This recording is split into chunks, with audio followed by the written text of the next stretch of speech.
What's going on, America? I'm the right-winged angel out of a Mac, and in this video, we got to talk about yet another situation that proves Scott Adams was 100% right.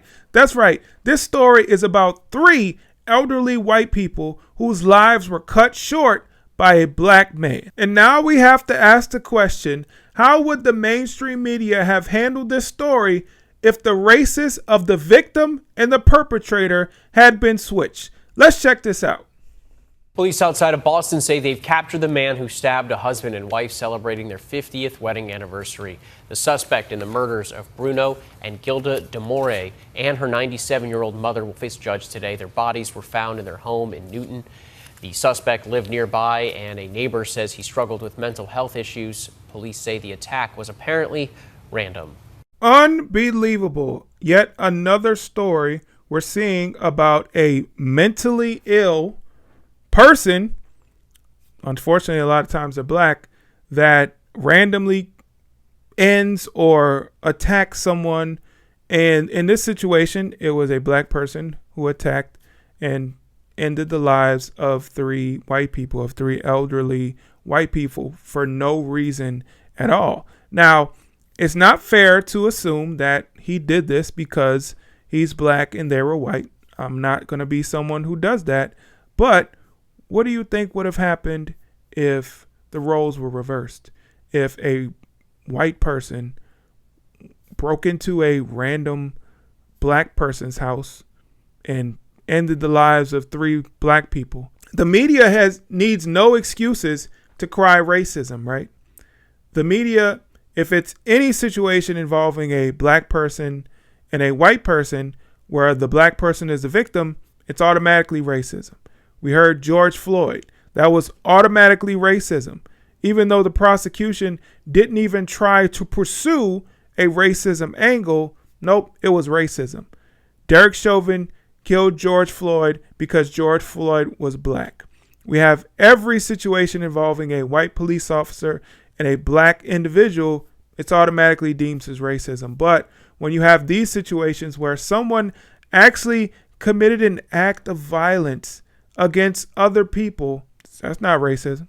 If it's a black person against white people, that's not racism. Why? Is it because black people cannot be racist? Are we still going with that? Huh? Liberals, are we still going with that angle that black people cannot be racist, but they can be homophobic and they can be anti-Semitic, but they can't be racist? Go figure. Interesting how we come up with these excuses for certain groups of people when bad things happen. But if it's a class of people that are protected more than this group of people, then they're not protected. You're not going to make excuses for them then. It's very interesting to me. I feel so sad for this family. They did not deserve this. And I'm just saddened by what's going on in our country, where we have random acts of violence perpetrated against people by people who, quote unquote, have mental illnesses. We already heard that Jordan Neely had some kind of mental illness. He was dealing with a mental illness. That was the reason why he threatened passengers on that subway train and had to be subdued. It was mental illness. Well, if there's so much mental illness going on in this country, we need to do something about it.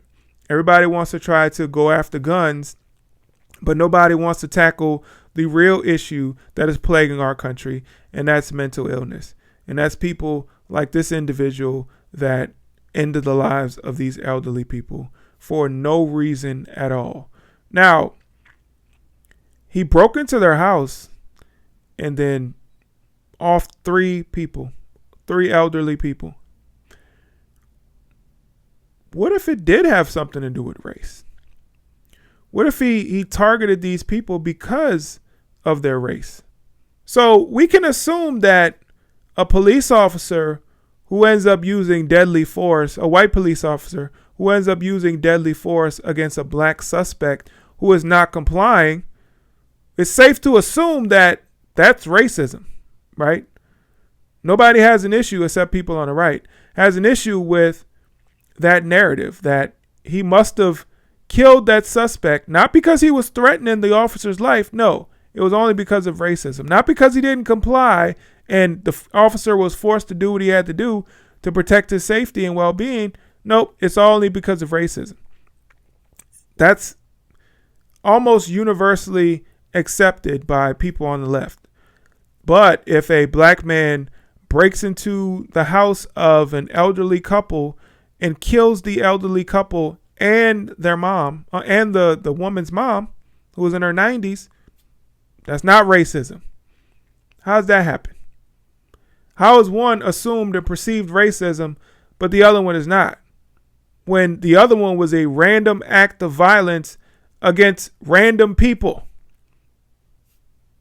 I don't get it. Y'all gonna have to explain that to me, because I just don't understand how we can assume racism with people when it's a white person against a black person, but it's the other way around. We can't assume that. It's always just, oh, well, it's a random act of violence. This person has a mental illness, whatever. Maybe the mental illness infected his view of how he saw white people. Maybe he thought white people were a threat because of his racist ideology and what the mainstream media has been telling people to believe for so long. Maybe that has something to do with it. I don't know, but I don't think you can assume the worst when it's a white person against a black person, even though it's a police officer, but not assume the worst when it's a black person against white people. I don't agree with that. But you tell me what you think. Thank you so much for watching. Please hit the like button, share, comment, subscribe, all that good stuff. All right, I'll catch you guys in the next video. I'm out. Peace.